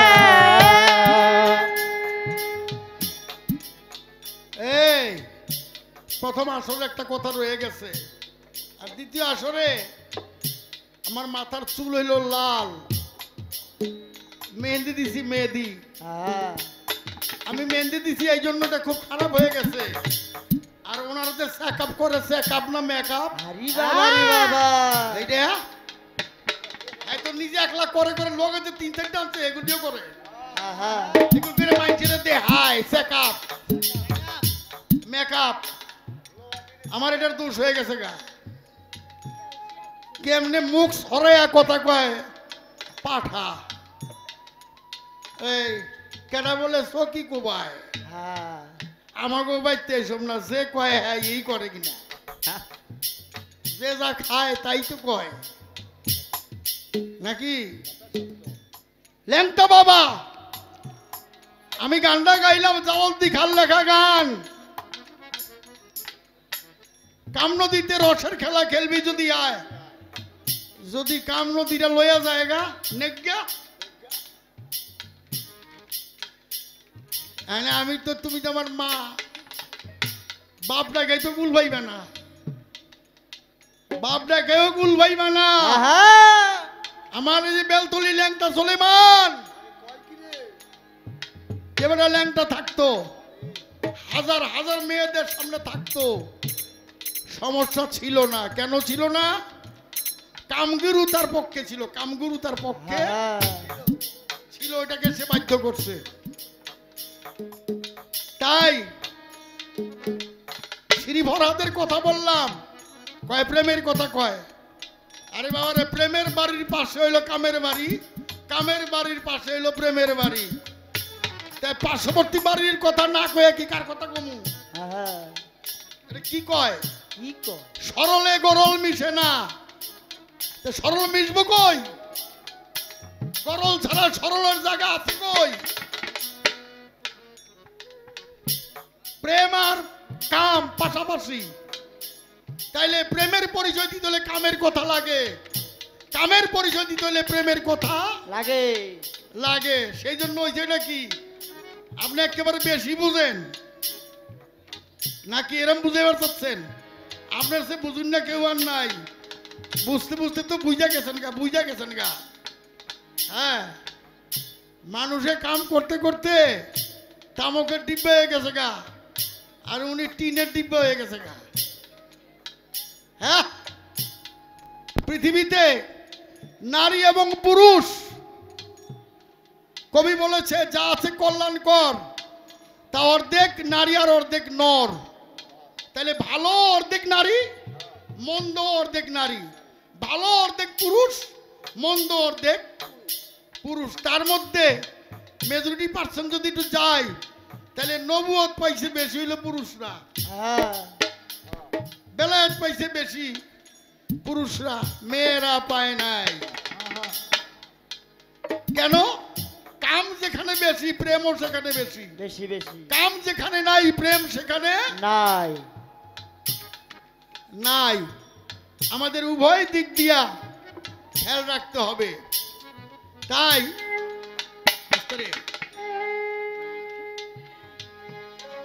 আমি বুঝাইতে পারি নাই সেরকম হবে আর না হয়তো আমার কথা কিন্তু ঠিক আছে একটা মেয়ে একটা ছেলেকে বিয়ে করবে ভালোবাসা করে সেখানে প্রেম নাকি আচ্ছা প্রেম কইরা যখন বাচ্চা হয় তখন প্রেম কই থাকে আকাশ দৌড়ে হ্যাঁ তাহলে আসলে বিষয়টা কি কাম ছাড়া কি বাচ্চা হয় না না না কোনোদিন হবে না কয় আদম আলাইহিস ইসলামের বাপও নাই মাও নাই এটা আল্লাহ নিজে করছে দুনিয়ার মানুষ সবাই কি বাপ ছাড়া মা ছাড়া হইছে না না না না সৃষ্টির শুরুতে প্রথম আল্লাহ পাক আগুন পানি বাতাস মাটি নূর 5 চিজের মাধ্যমে আদমের বডি প্রস্তুত করে বডি দেহ আহা তারপরে এই আদম 4 প্রকার বুনিয়াদ আদম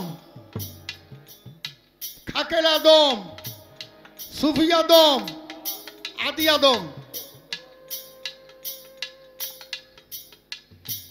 তো যেটা বুনিয়াদ আদম তার মা ছাড়া বাপ ছাড়া হবে না মুসা নবী প্রশ্ন করেছিল আল্লাহ পাক এক মায়ের গর্ভে সন্তান হচ্ছে মার চিৎকারে মুসাই কয় আল্লাহ এইভাবে না হইলে তো হইতো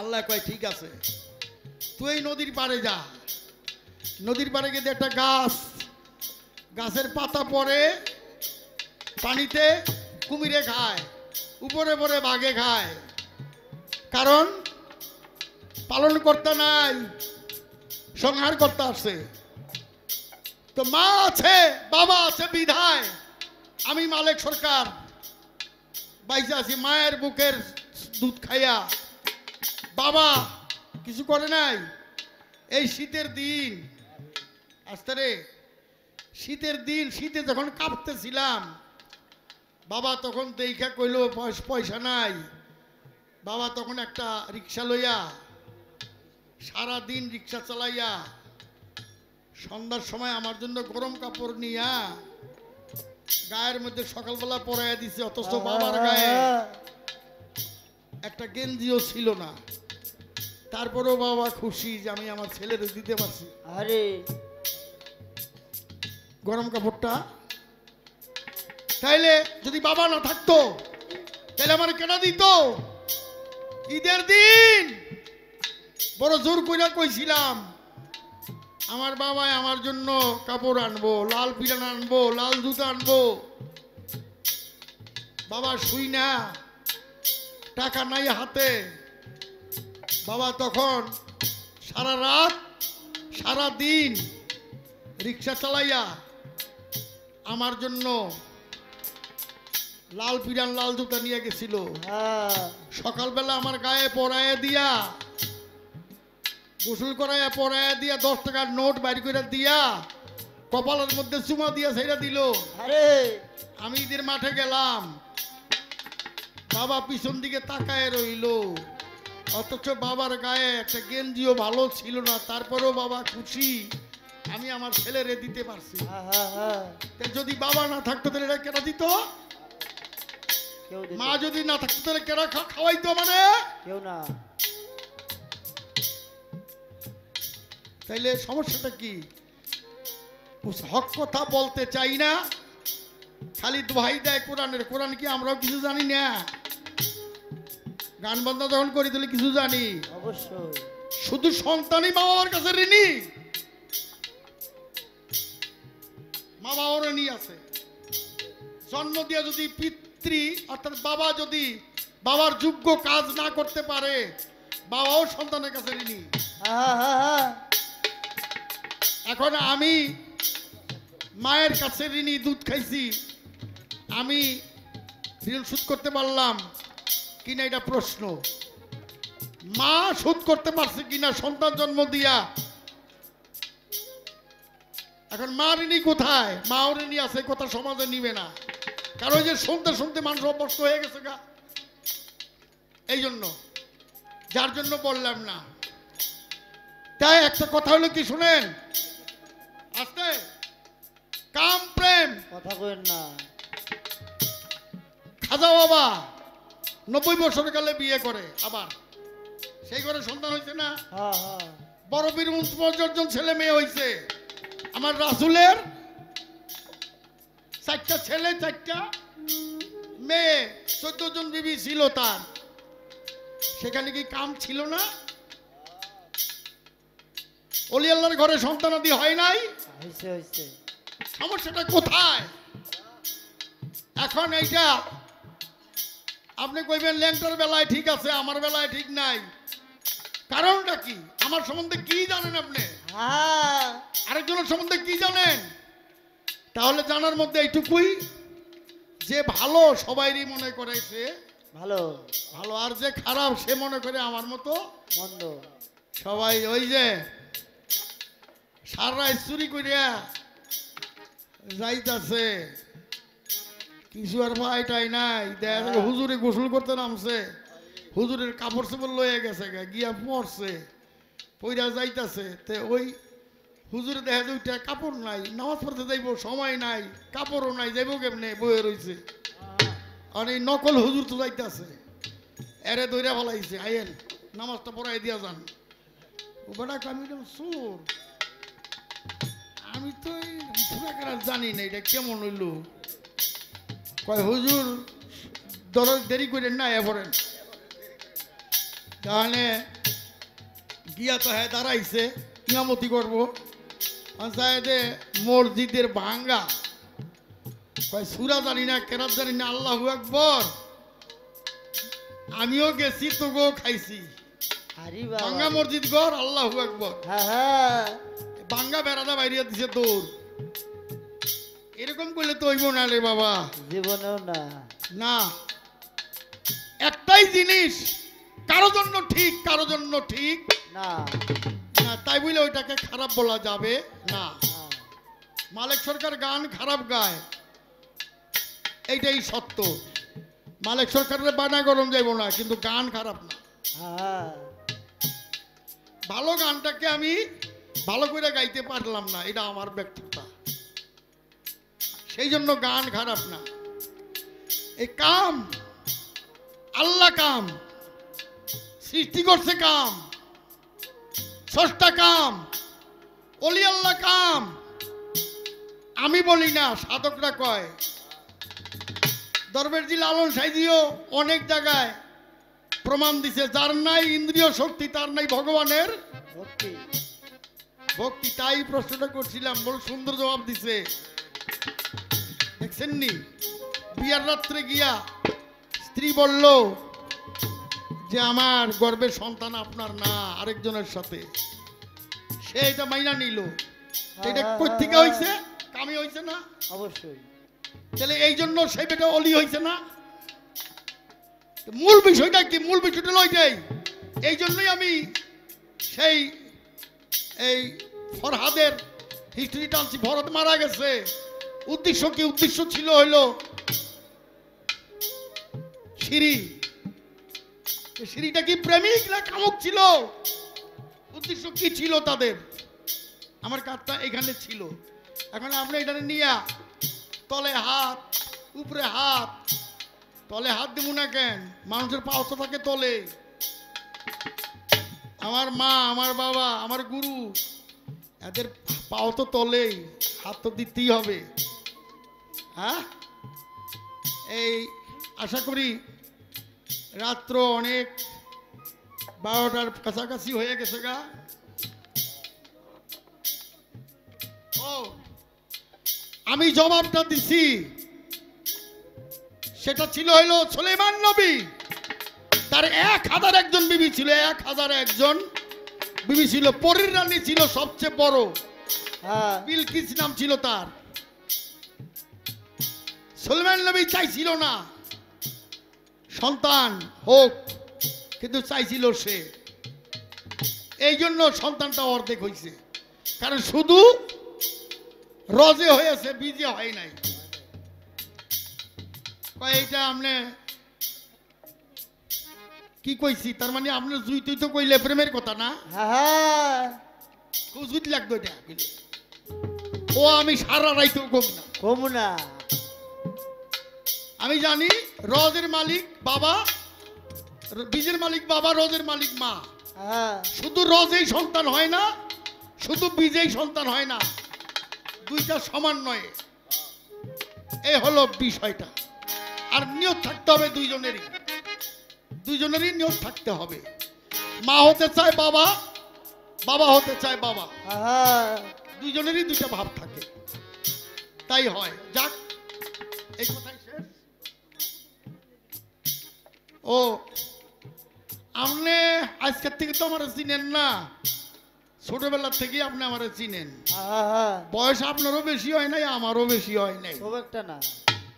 তো যদি ওইয়া থাকে তাইলে আমার যা আপনার একের কম না। তাইলে হ্যাঁ, প্রশ্ন আপনার যতগুলি করতে মনে চায় কইরা বসে থাকেন, হ্যাঁ, সমস্যা নাই। গান তো আমি গাই না, কথা সত্য। গান আমার গাওয়ার ক্ষমতা নাই, নাই নাই। আমারে কেউ গাওয়ায় অদৃশ্য থেকে। যাই হোক, একটা গানের কথা বলেছে, গানটা গাইতে হবে। ডর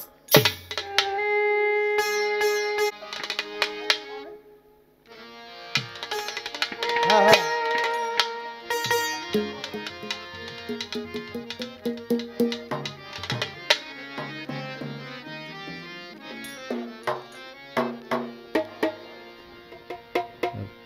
একটি গানের কথা বলেছেন, শেষ গানটি গাবো। আজ কেন বারে বার মনে চায় দেখিবা, হ্যাঁ, অনেক দাঁড়াও দেখি চায়া হ্যাঁ, প্রিয় আমার স্বাদ মিটে না দেখিয়া, প্রিয় স্বাদ মিটে না দেখিয়া। আজ কেন বারে মনে চাই দেখিবার, আজ কেন বারে মনে চাই দেখিবার, অনেক দাঁড়াও দেখি চাইয়া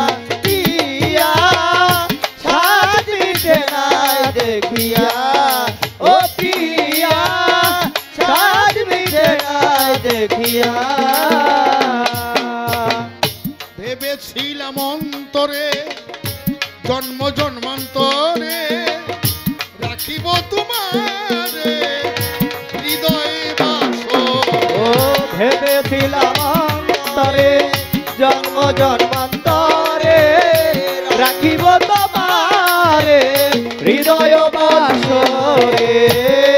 ছিলাম অন্তরে জন্ম জন্মান্তরে রাখিব তোমারে হৃদয়ে বাসরে।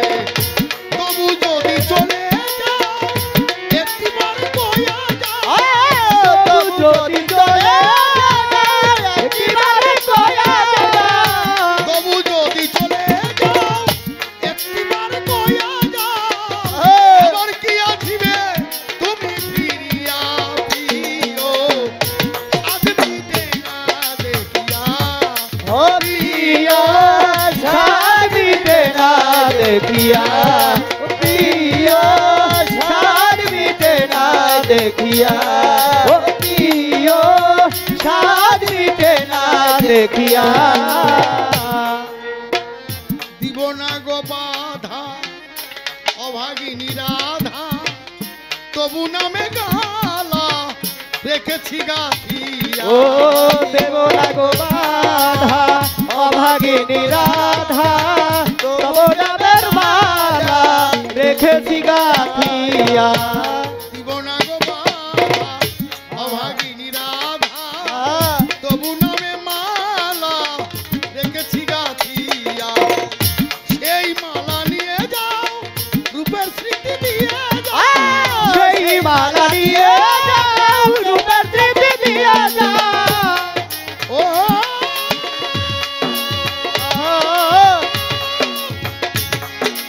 আভাজন্তি বাবা দয়া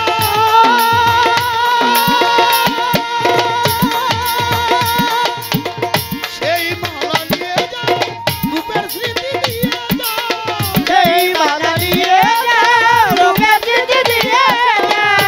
সেই মালা নিয়ে যাও রূপের স্মৃতি দিয়ে যাও। আরে একাকিনী থাকিব কি লয়া প্রিয়া সাদ মিটে না দেখিয়া, ও প্রিয়া সাদ মিটে না দেখিয়া, ও প্রিয়া সাদ মিটে না দেখিয়া। দেখার যদি জাগে সাদ ও গো মোর প্রাণনাথ, সাদ মিঠাবো ওই ছবি বুকে ও লইয়া। দেখার যদি লাগে সাদ ও গো মোর প্রাণনাথ, সাদ মিটাবো তোমার ছবি বুকে লইয়া। আর যদি জাগে সাদ ও গো মোর প্রাণনাথ, সাদ মিঠাবো তোমার ছবি বুকে লইয়া। প্রবর্তিব মনে আসি তোমার সামনে, প্রবতিব বনে আসি তোমার সামনে। প্রবর্তিব মনে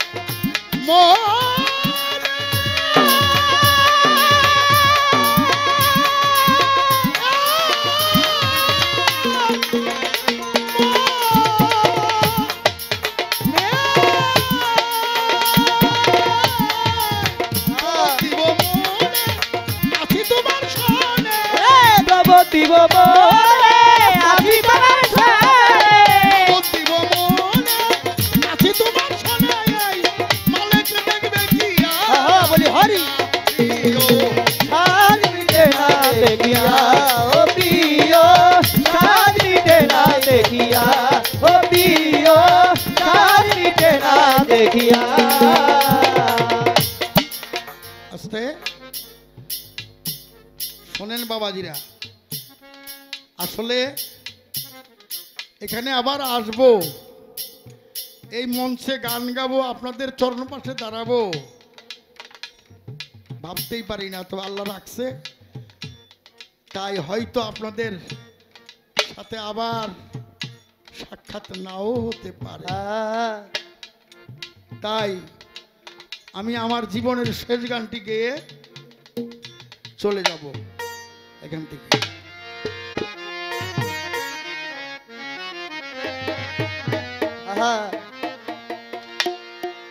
এই যে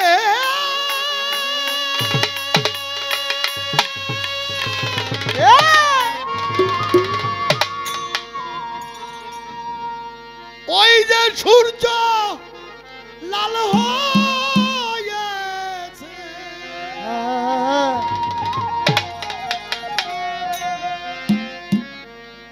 এই দেহের সূর্য লাল হয়েছে, আরে ডুবে যাচ্ছে বেলা, আজ বুঝি মোর জীবনের শেষ মেলা, এই বুঝি মোর জীবনের শেষ মেলা। খেলা এই বুঝিব জীবনের খেলা, এই বুঝিব জীবনের খেলা। গানের ছন্দে রেখে গেলাম আমার কিছু কথা, আমার হতে কারো সাথে যদি থাকে একটু ব্যথা,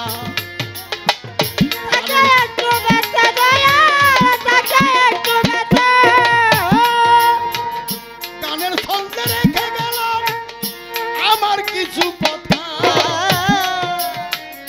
আমার হতে যদি কারো মনে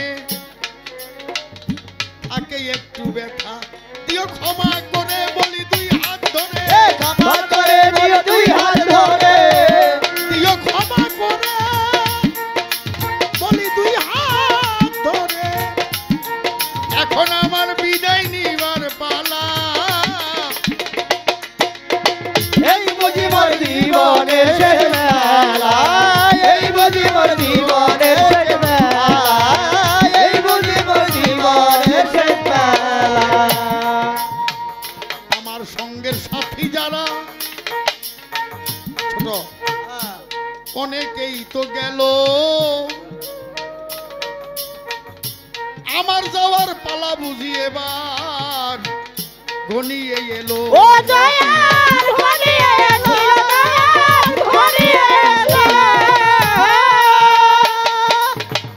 আমার সঙ্গের সাথী যারা অনেকেই তো গেল, আমার যাওয়ার পালা বুঝি এবার ঘনিয়ে গেল, ও মন ঘনিয়ে এলো রে মন, ঘনিয়ে এলো রে মন, ঘনিয়ে এলো। আমি যাবার সময় রাইখা গেলাম, যাবার সময় রাইখা গেলাম, যাবার সময় রাইখা গেলাম শুধু দেহ বেলা, আজ বুঝি মোর জীবন জীবনের শেষ মেলা, আজ বুঝি মোর জীবনের শেষ মেলা, আজ বুঝি মোর জীবনের শেষ মেলা। পানি শূন্য জীবন নদী,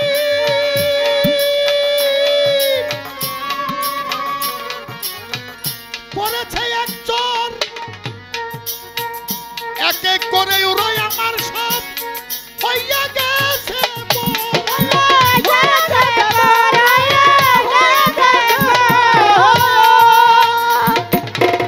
পানি শূন্য জীবন নদীর পড়েছে এক চর, এক এক করে ওরাই আমার সব হইয়া গেল পর, হায় হায় হইয়া গেল পর, হায় হায় হইয়া গেল পর। আমার শেষ বাড়ি হয় যদি গোলাপনগর, বাড়ি যদি গোলাপনগর, শেষ বাড়ি হয় গোলাপনগর, নাই মালিকের কোনো জ্বালা, এই বুঝি মোর জীবনের শেষ মেলা, এই বুঝি মোর জীবনের শেষ মেলা, এই বুঝি মোর জীবনের শেষ মেলা। ওই যে সূর্য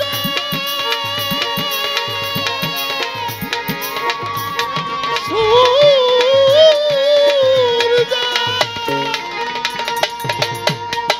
ওই যে সূর্য লাল হয়েছে, ডুবে যাচ্ছে বেলা রে আমার, ডুবে যাচ্ছে বেলা, আজ বুঝি মোর জীবনের শেষ মেলা, এই বুঝি মোর জীবনের শেষ মেলা।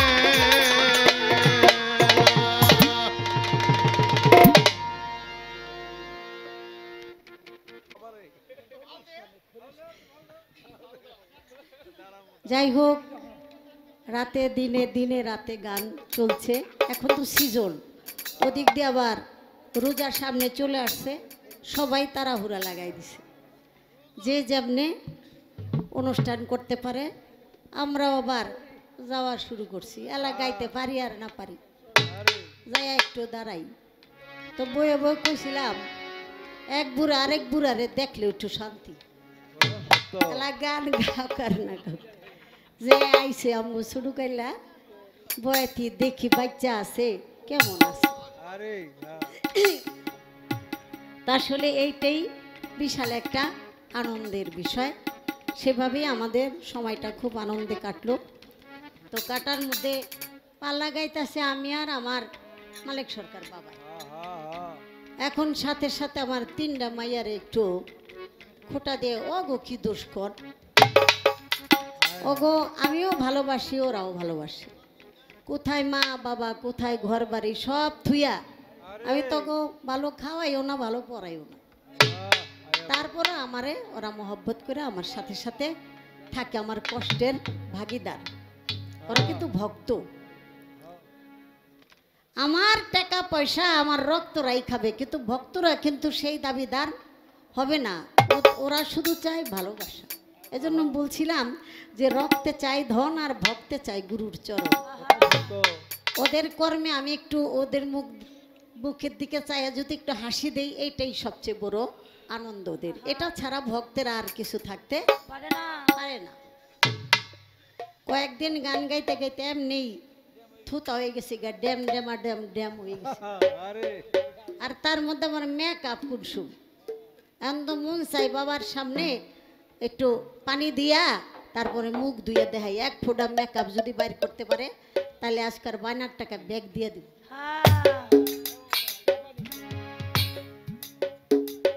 মানে এই জিনিসটা আসলে অতিরিক্ত হয়ে গেল। এটা কয় আমি চুল লাল করছি, মেহেন্দি দিছি, হ্যাঁ এই যে মেকআপ লাগাইছে আবার তিনটারে মেকআপ, তিনটা এমনি সুন্দরী, ওকে মেকআপ লাগে না, হ্যাঁ এমনি ওকে সুন্দর লাগে, মানে আমার চোখে সুন্দর লাগে আর কি। আপনার চোখে লাগলে লাগুক, না লাগলে না লাগুক, আমার ভাল লাগে।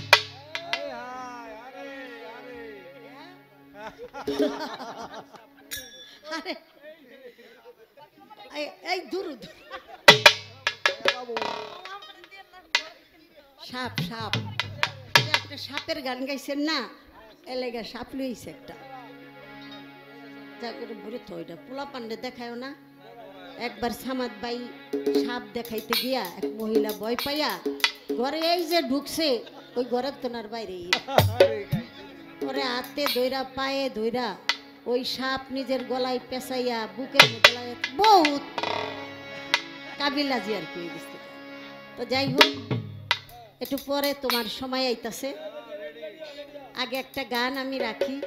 হ্যাঁ সময় একেবারেই কম, আরেকজন দল, সবারই তো রুটি রোজগারের উপরে, সবারই একটা সুযোগ সুবিধা দিতে হবে। তো আসলে আজকে আমরা গাইয়া আনন্দ পাইতেছিলাম, যদি সারা রাতও গাইতাম তাতেও কোনো সমস্যা ছিল না। অনেক স্টেজে আমরা তো গাই রাত 2টা 3টা বাজা যায়, কিন্তু আমরা তো বেসা গান বেশি নাকি, বেসা তাই বেশি, আমাকে আর নতুন করে কিনুন লাগে না। আরেক জায়গায় যে গান গাইছি এনেকে ওই বেসা গানই আবার শুরু করি, তো যার ফলে আমাকে টান পড়ে না। হ্যাঁ গানটা করি বলছে যে অমুকে এই এত পয়েন্ট এত খোনা ছিল কই, ওই যে একটা মাথার মধ্যে দিছি শেষা, তখন আস্তে আস্তে বাইরেইতেছে আর কি। মেহেন্দির পাতায় যখন পুতা দিয়া শেষা দেওয়া হয় তখন কিন্তু রংটা বাইরে, শেষা ছাড়া রং বাইরে না। এখন যে পয়েন্ট দিছে এটি যদি 1 আসর 2 আসর আগে দিত তাহলে সে ভালো হইতো। আমাদের বেলা ঠিক আছে, গাউস পাকের 4 জন স্ত্রী ছিল নাকি, 49 জন সন্তান হয়েছে। গাউস পাক একবারও মিস করে নাই, সে অপব্যয় করে নাই, যা ছিল তাই আমি। আরেকজন সন্তান ছিল, ওই সন্তানটা কারে দিল, তার ভক্তকে। ভক্ত বলছিল আমার ঘরে সন্তান নাই, লোকে আটকুরা বলে বলে এত অলির ভক্ত তুমি, তাহলে তোমার সন্তান হয় না কেন? বাবা আপনার কাছে আবদার নিয়ে আসছে, আপনি কি করবেন? তখন আল্লাহরে বললো, আল্লাহ একটা সন্তান দাও। না, ওর ভাগ্যে সন্তান নাই। আমার ভাগ্যে কয়, তোমার ভাগ্যে 50 জন সন্তান লিখছি, 49 জন হয়েছে, আরেকজন আছে, তুমি যদি চাও ওই সন্তানটা দিতে পারো তোমার ভক্তকে। তখন দিয়ে দিল। ওই সন্তানের নাম হইল শেখ মহিউদ্দিন। হয়ে গেল। এটা এখানে বরবাদ হয় নাই, আবাদ করছে। হ্যাঁ, আশা করি কথা বলা কোয়া মোটামুটি শেষ। শুনেন, কম্বলের নম্বল বাঁচলে কম্বল থাকে না। আবারও আপনি বললেন ওই কথাটা, কি কথা? সুলাইমান পয়গম্বরের কথা আবারও বললেন। কি বললেন? মেয়ের রস দিয়া বলে সন্তান হইছে। কি কয়? মায়ের চৌরস, বাবার 1 রস। এই হলো পঞ্চটি রস। পঞ্চরস দিয়া মানুষের জন্ম হয়। বাবার বীজ, বীজ তো বাবার অংশ, ওই বীজই যদি না যায়, মায়ের রস দিয়া কেমনে পোলা পানি? এটা কি আপনি বলদ বুঝান নাকি পাগল বুঝান? এই কথা আপনি 50 বছর আগে কইয়া পুষাইতে পারতেন, এখন তা হয় না। অনেকে মনে করেন জোর জবরদস্তি একটা মেয়েরে বেজ্জতি করলো, ওই মেয়ে কোনোভাবেই রাজি না। ওই পোলা তো জোর করে তার সাথে দৈহিক অপকর্ম করলো, তারপরে তো এই মেয়ের পেটে বাচ্চা আসে। মেয়ে তো রাজি না, কি তারপরে বাচ্চা হয় না? আপনার মতে তো ওর কথা না, কারণ একজনে রাজি না। আর ওই যে স্বাধীন যখন হয়, তখন ওই যে ওরা, ওই যে হানাদাররা আমাদের অনেক মা বোনের সম্ভ্রম লুণ্ঠন করছে না? সেখানেও কিন্তু তাদের পেটে কিছু কিছু বীরঙ্গনার পেটে বাচ্চা আসছিল। এই মেয়েটা তো ইচ্ছা ছিল না যে আমার পেটে বাচ্চা আসুক। তাহলে 1-এর 2-এর ইচ্ছা ছাড়া পূর্ণাঙ্গ সন্তান যদি না হয়, 1-এর ইচ্ছা থাকলে সেখানে পূর্ণাঙ্গ হবে না, অর্ধেক হবে। তাহলে তো এগুলির পেটে সব অর্ধেক হওয়ার কথা ছিল। যাই হোক, মূলে গেলে সব ভুল ভেঙে যায়। শেষ সময়ে লাগছে মারামারি, ভবিষ্যতে যদি পাই রে বাবা বুঝাইয়া দিমানে।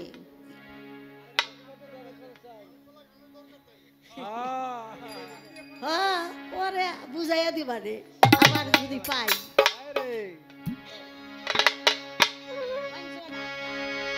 এই পাঞ্চু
হইছে।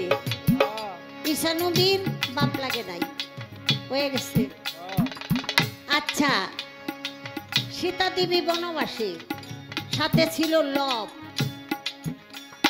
থুয়ে গেল লবেরে এক মুনির কাছে জল ভরতে। লব মার পিছে পিছে চলে গেছে, মুনি ছিল ধ্যানে।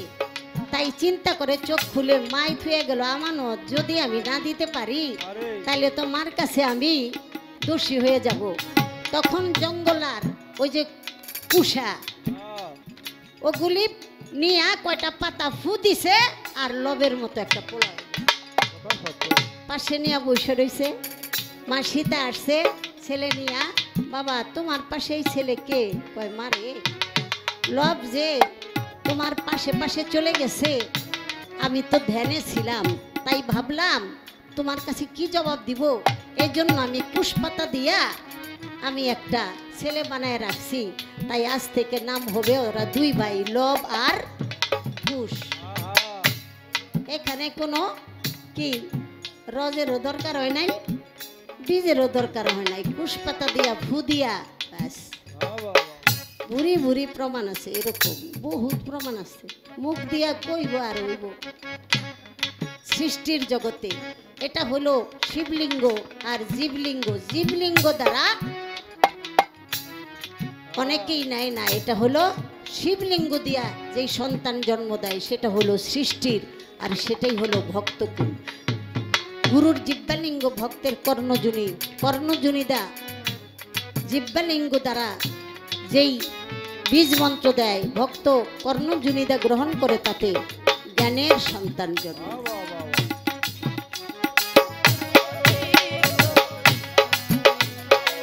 তত্ত্ব জেনে মত্ত হইয়াছে, জোয়ার ভাটা তার নাচে তোর সমান রেখেছে। নাই কালা কালা বিকাল ইচ্ছা মতো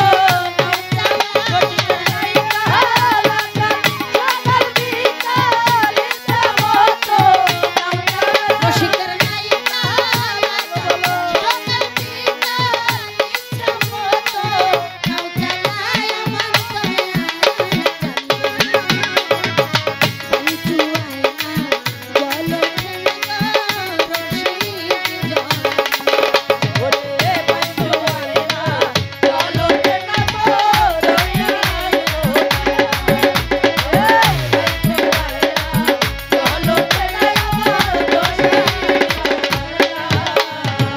ধৈর্যের গুণ